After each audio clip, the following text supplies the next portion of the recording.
Part 1. New York in November. New York City in November is a city that has stopped pretending.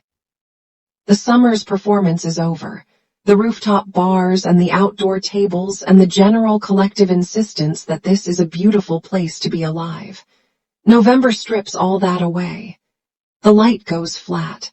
The wind comes off the Hudson with a specific cruelty. The city becomes what it always actually is underneath. Vast, indifferent, relentlessly moving, not particularly interested in how you are doing. She had always loved New York in November. She found the honesty of it refreshing. Her name was Diana Cole. She was 38 years old. She had lived in New York for 12 years, arrived at 26 with a graphic design portfolio and a sublet in Bushwick and a ferocious, private determination to make something of herself in a city that would not notice if she failed. She had not failed. By 38, she was the creative director of her own branding agency, Cole Creative, founded 6 years ago with one client, a laptop, and a dining table that doubled as a desk. The agency now had 11 full-time employees, a proper office in a building in Midtown with windows that actually opened, and a client roster that included 3 nationally recognized brands and one that was internationally recognized. She had built it, every piece of it. From the Bushwick sublet to the Midtown office, every step was hers. She was also, for the past 4 years, married to a man named Jonathan Hale.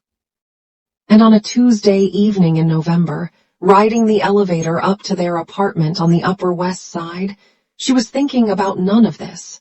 She was thinking about dinner. She was thinking about the pitch deck she needed to finalize by Thursday. She was thinking about whether she had remembered to reschedule the dentist. She was thinking about ordinary things. The elevator opened. She walked down the hall. She put her key in the door. And she heard a voice inside the apartment that was not Jonathan's. Part 2. Jonathan Hale. Jonathan was 41. He worked in finance. Specifically, he was a portfolio manager at a mid-sized investment firm in Lower Manhattan. He was good at his job in the particular way that finance rewards. Precise, disciplined, emotionally detached from the numbers in a way that made him effective and made him, occasionally, difficult to live with.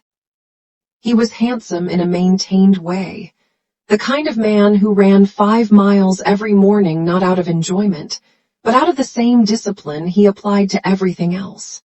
He dressed well. He was charming in professional settings and somewhat less charming in personal ones, which Diana had always understood as the trade-off of his particular personality type and had accommodated accordingly. They had met at a client event. One of Diana's clients had hosted a launch party. Jonathan had come as a +1 of someone she didn't know, and they had ended up talking for 3 hours in a corner by the windows overlooking the river. He was interested in her work in a way that felt genuine. She was interested in him in a way that surprised her. They dated for 2 years. He proposed on a trip to Portugal, a country she loved, which he had remembered and chosen deliberately, which she had found deeply touching. They married at a small ceremony with 40 people, no fuss, exactly how she wanted it. 4 years of marriage, no children, a conversation they had been having in circles for the past year without resolution, a good apartment, a shared life that looked, from the outside, exactly like what people work toward. She had believed in it completely. She had not been paying attention to the parts that didn't add up. Part 3. The voice. She stood in the doorway of her own apartment, and she heard it. A woman's voice, talking, then laughing, a light, easy laugh, the laugh of someone who is comfortable where they are, coming from the direction of the living room. She did not call out. She set her bag down quietly on the entryway table. She took off her coat. She hung it on the hook she had installed herself 2 years ago because Jonathan kept saying he would do it and never did. She walked to the living room. Jonathan was on the couch, his back to her, his phone to his ear. And the voice was coming from the phone. She understood this now. He was on speaker, the woman's voice filling the room as casually as if she belonged there. Just think you should tell her soon, that's all. It's not fair to keep doing this. Jonathan said, I know, I'll handle it. Diana stood in the doorway of her living room for 3 seconds. Jonathan turned his head. He saw her. The silence that followed was the loudest thing she had ever heard. He took the phone off speaker. He said something into it. She couldn't hear the words. He ended the call. He stood up. He opened his mouth. Diana. Don't, she said. She walked to the bedroom. She closed the door. She sat on the edge of the bed and she looked at her hands in her lap, and she breathed, slowly and deliberately, the way she had taught herself to breathe when things went wrong with clients or pitches or the 1,000 small crises of running a business. She breathed for 10 minutes. Then she opened her phone and she called her lawyer. Not a divorce attorney, not yet. Her business attorney. A woman named Carol who had been handling Cole Creative's contracts and corporate matters for 5 years, and who picked up on the second ring because she always picked up on the second ring. Carol, she said, I need to ask you something off the record, and I need you to not ask me why. Okay, Carol said. If my husband and I were to divorce, is there any scenario in which he has a claim on the agency? The pause was brief but significant. That, Carol said carefully, depends on a few things. How much did he contribute to the business? Financially, operationally, any formal involvement? Diana thought about it. He reviewed some contracts in the early days, informally. No formal role, no investment, no ownership stake. And your business accounts, always separate from marital accounts. Always, Diana said, from day one. Another pause. Then you're probably well protected, Carol said, but you should talk to a family attorney as soon as possible, tonight if you can. Thank you, Diana said. She ended the call. She sat for another moment. Then she opened her laptop and started researching divorce attorneys. Part 4. What Diana knew. She had been a creative director for 6 years. Before that, a senior designer. Before that, a junior designer who stayed late every night and arrived early every morning and outworked everyone around her because she understood, from the beginning, that talent without preparation is just potential, and potential doesn't pay rent in New York. What her career had given her, beyond the agency and the clients and the Midtown office, was a specific kind of intelligence, the intelligence of someone who builds things, who understands systems, who knows that the gap between where you are and where you want to be is always bridged by the same thing, doing the work carefully in the right order. She applied this intelligence to the next 72 hours.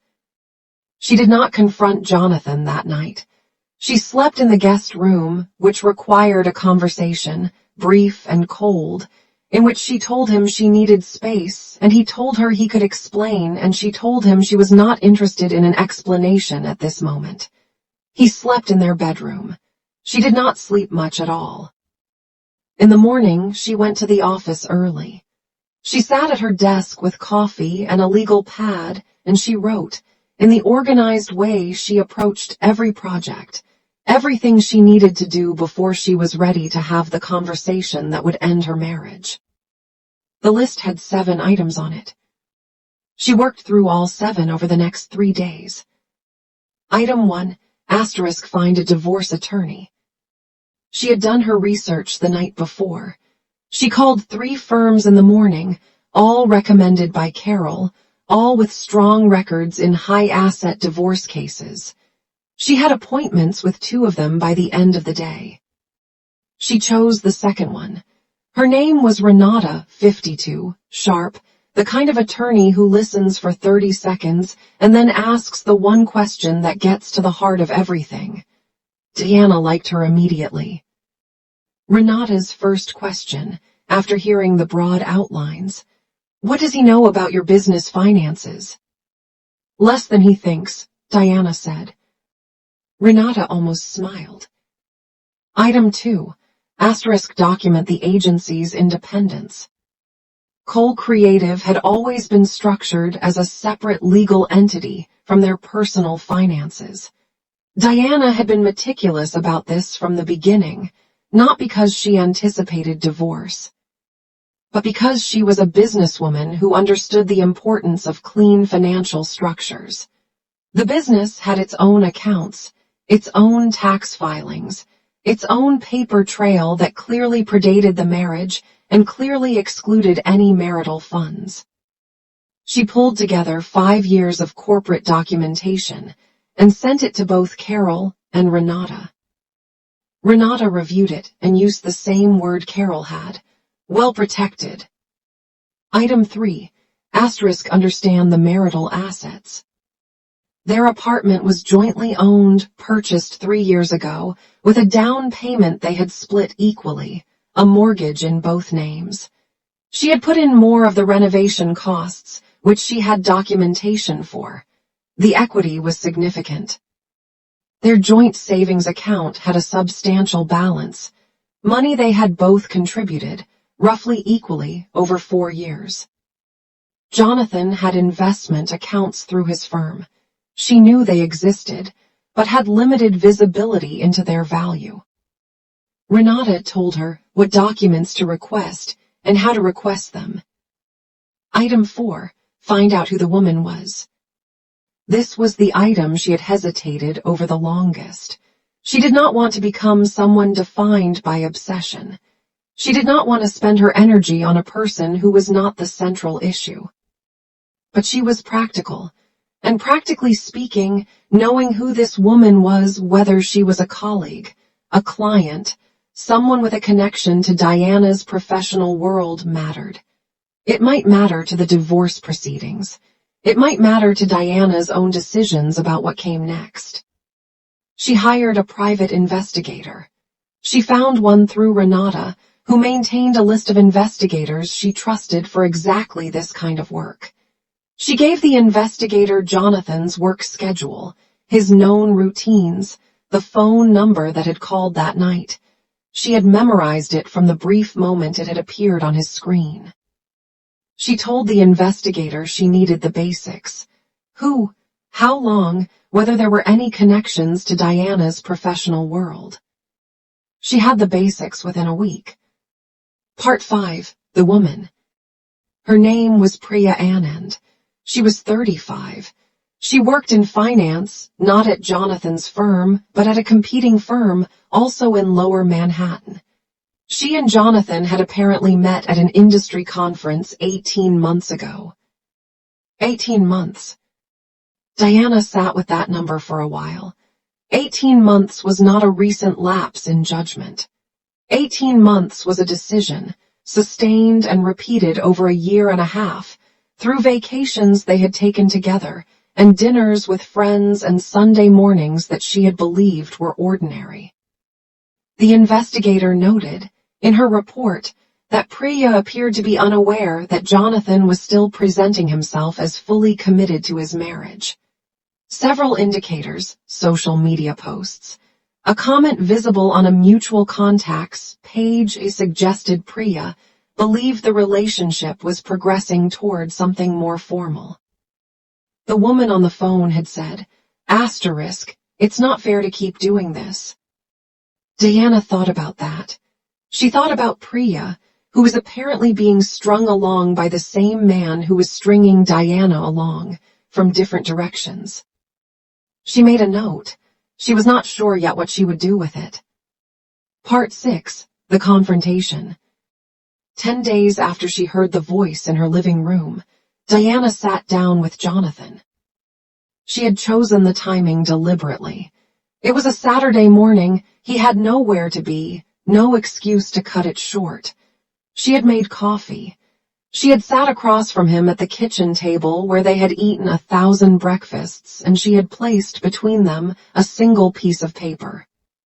It was a timeline, dates and facts, no commentary, no emotion. The phone call she had overheard, the investigators' findings, 18 months, Priya's name. Jonathan looked at the paper, he looked at her, he said her name. "I know everything I need to know," she said. "I'm not here for an explanation, I'm here to tell you 2 things. He was quiet. "First, I've retained a divorce attorney. You'll be hearing from her office this week." He started to speak. She held up one hand. "Second, I want you out of the apartment by Sunday evening. You can stay at a hotel or wherever you choose. I'll have a formal arrangement through the attorneys after that." "Diana, please, just let me." "Jonathan," her voice was very calm, very level. "I didn't ask for an explanation, I'm giving you information. Those are the 2 things I needed to say." She stood up. She picked up her coffee. She walked to her office, the 2nd bedroom they had converted, her workspace, her domain, and she closed the door. She heard him sitting at the table for a long time. Then she heard him making calls. Then she heard, eventually, the sounds of him packing a bag. Sunday evening, the apartment was hers. Part 7, the divorce proceedings. Jonathan's attorney made the expected opening moves. He contested the apartment valuation. He submitted a claim that his informal involvement in Cole Creative's early contracts represented a contribution to the business that warranted consideration in the asset division. He requested full disclosure of the agency's financial records. Renata had anticipated all of this. The agency claim was addressed first because it was the most aggressive and the most baseless. Renata filed documentation showing that Jonathan's involvement had consisted of 2 informal conversations about contract language in the agency's first year. Unpaid, uninvited, with no formal agreement, no equity stake, no financial contribution. She produced emails from that period showing Diana explicitly thanking him for his input, but making clear the decisions were hers. She produced the corporate structure documents, showing the business was legally established before any marital assets were involved. The claim was withdrawn within 3 weeks.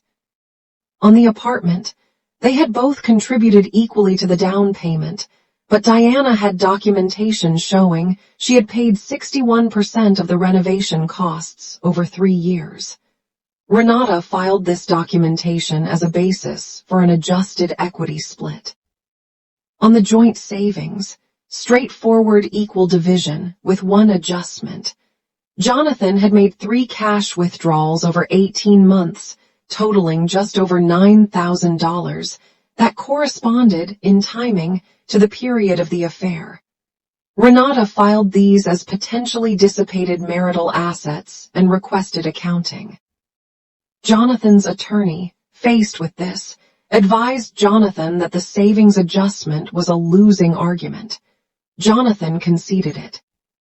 The financial settlement, finalized after 5 months of negotiation, gave Diana 61% of the apartment equity, half the joint savings minus the $9,000 offset, and full, uncontested ownership of Cole Creative.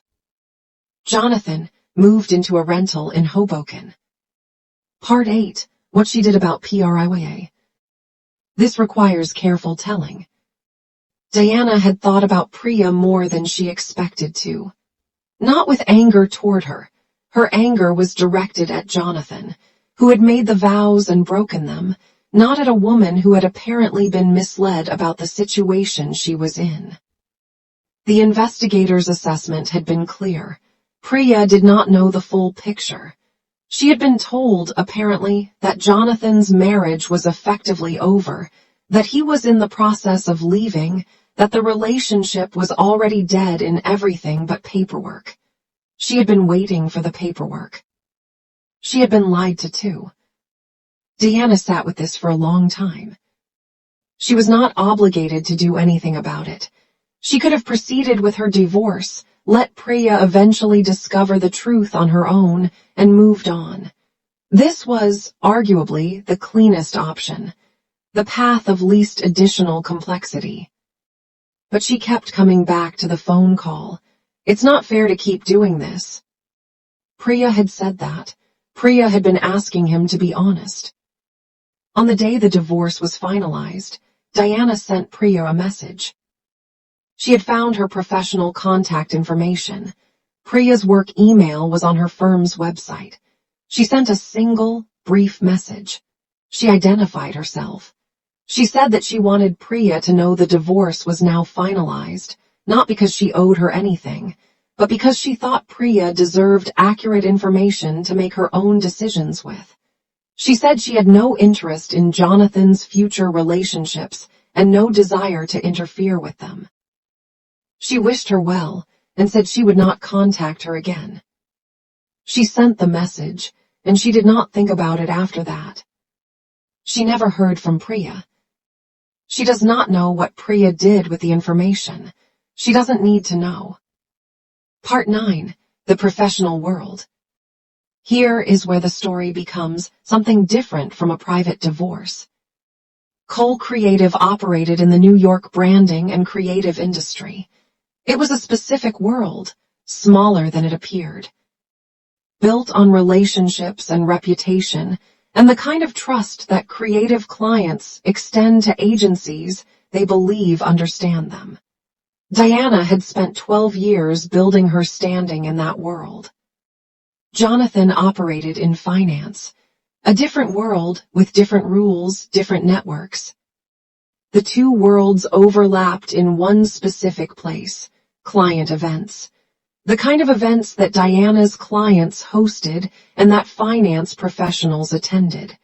The kind of events where she and Jonathan had met. The kind of events where both of them were known, professionally, as a couple. She had been attending these events for 4 years as Jonathan's wife, introducing him to her clients, speaking of him in terms that reflected the image he projected: disciplined, successful, trustworthy. She had been, without knowing it, lending him her credibility. She was done doing that. She did not make any announcements. She did not send emails. She did not post anything on LinkedIn about the divorce or its reasons.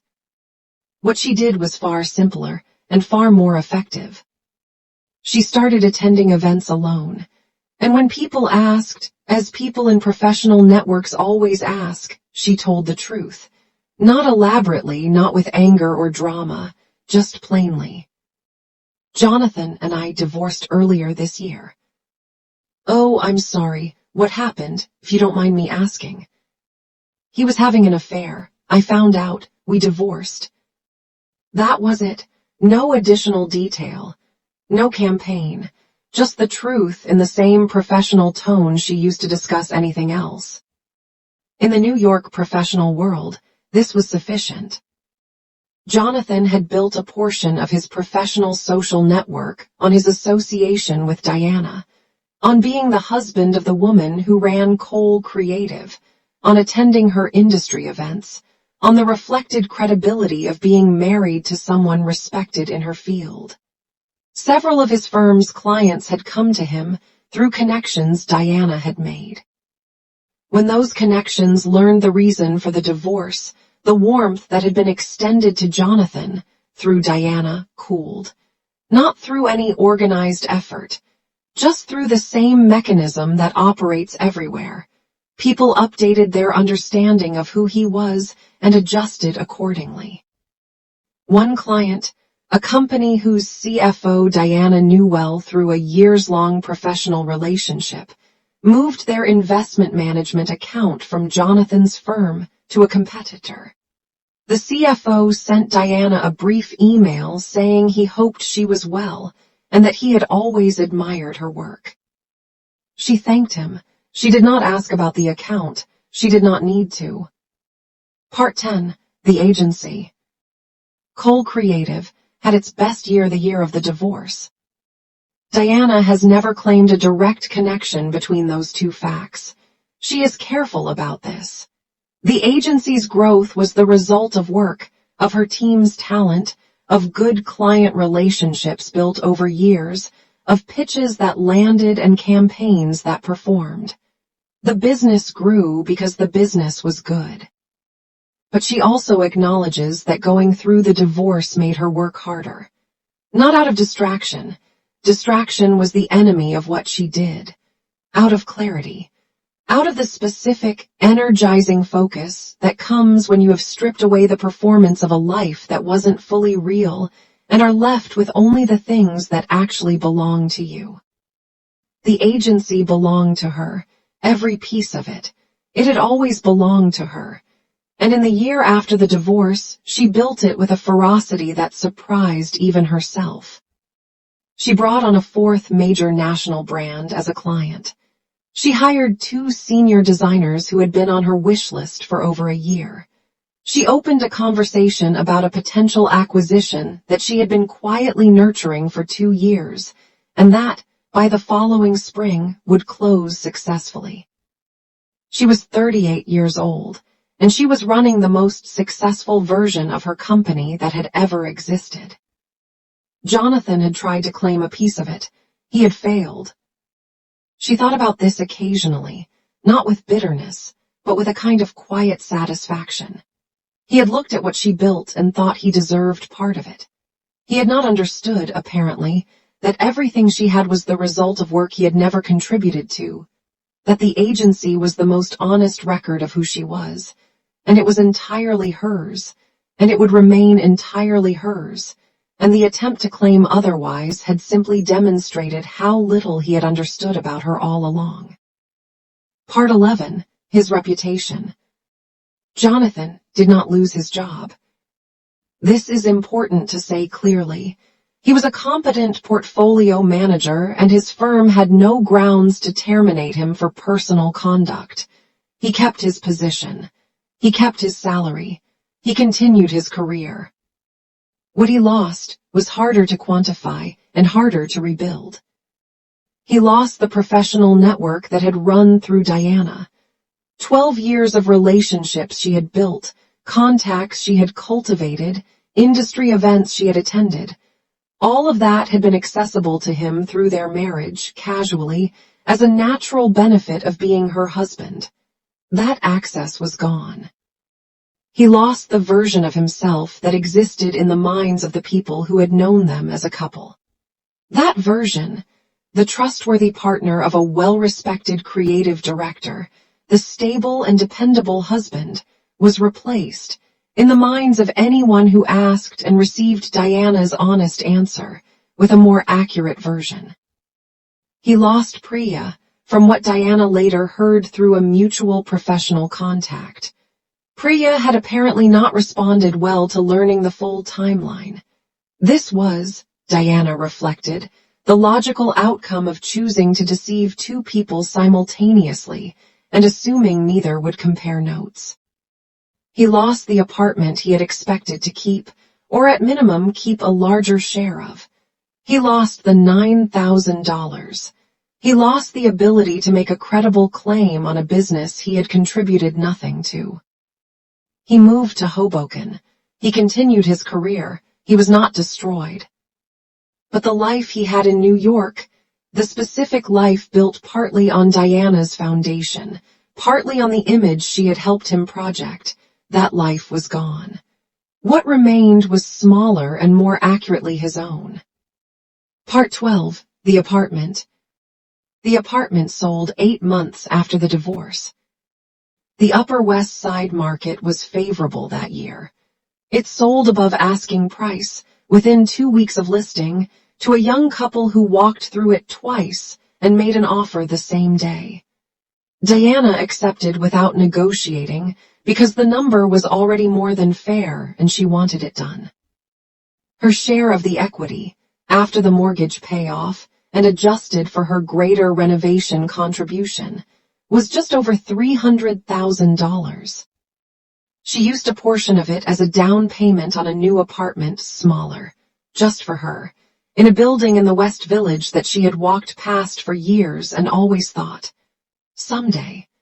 A one-bedroom with original details and a window in the kitchen that faced east and caught the morning light in a way that made the whole room gold for about 40 minutes every morning.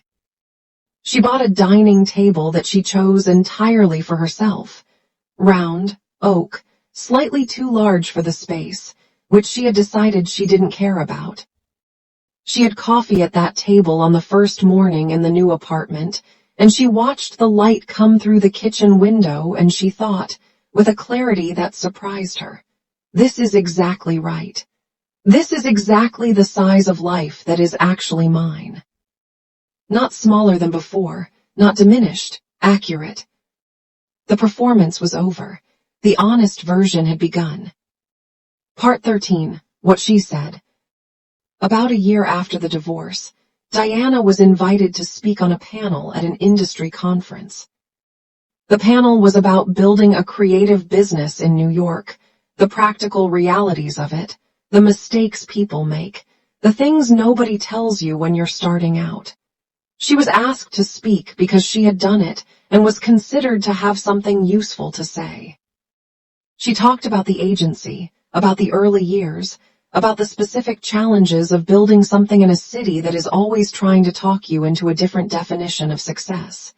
She talked about the importance of keeping your business structures clean from the beginning. She got a laugh from the audience when she said, asterisk, separate your business accounts from your personal accounts before you need to. You will not regret it. You may, in fact, be very grateful. Afterward, at the reception, a younger woman, maybe 28, just starting her own studio, came up and said she had loved the talk. They talked for a while. Eventually, the woman asked, "What's the hardest thing about building something of your own in this city?" Diana thought about it. "Knowing what's yours," she said. "It sounds simple, it's not. There are a lot of people who will try to attach themselves to what you build. Some of them mean well, some of them don't. The discipline is always knowing what came from you and protecting that clearly, legally, without apology." The woman nodded. "And what's the best thing?" she asked. Diana smiled. "The same thing," she said, "knowing what's yours." Epilogue, The Morning Light. Diana Cole is, by any reasonable measure, doing well. Cole Creative continues to grow. The acquisition she closed the year after the divorce has expanded the agency's capabilities into areas she had wanted to enter for years. She has been named, for the second consecutive year, to an industry list of the most influential creative directors in New York. She is not defined by what happened. She is careful about this. She does not want to be the woman whose story is about what her husband did. She wants to be the woman whose story is about what she built, before, during, and after, without interruption, without losing the thread. She is that woman. She has been the whole time. The marriage did not build Cole Creative. The divorce did not destroy it. Both of those things existed around it, beside it, as the personal context of a life that was always, at its center, the work. Jonathan is in Hoboken. She does not think about Jonathan very much. When she does, it is without particular bitterness, not because what he did wasn't worth being bitter about, but because bitterness is expensive and she has learned, over 12 years in New York, to be careful about what she spends her energy on. She thinks sometimes about the voice in the apartment, the woman's laugh, easy and comfortable, filling the room. It's not fair to keep doing this. She thinks about how close she came to not hearing it, if she had been 5 minutes later, if he had been in the other room, if the phone had not been on speaker. She thinks, what if I had never found out? And then she thinks, but I did. And in that difference, between the life she was living and the one she now lives, between the performance and the truth, between a foundation built on someone else's hidden choices, and a foundation built entirely on her own. In that difference is everything. The morning light comes through the kitchen window at 7:15 and turns the room gold for 40 minutes. She has coffee at her round oak table. She opens her laptop. She goes to work. And if you are watching this because something in it resonated with you, here is what this story suggests. Build clean. Whatever you are creating, a business, a career, a life, build it with clear structures and clear documentation from the beginning. Not because you expect betrayal, but because clarity protects you regardless of what happens. Know what is yours. Know what you contributed, what you built, what came from you. This is not arrogance. This is protection. People who know exactly what is theirs are very difficult to take things from. Tell the truth simply, not as a weapon, not as a campaign, just as a fact available to anyone who asks, stated once and clearly and without elaboration. The truth does not need you to amplify it. It only needs you to stop protecting the lie. And keep building. Whatever happened, keep building. The work is yours. The skills are yours. The reputation you have earned through years of showing up is yours.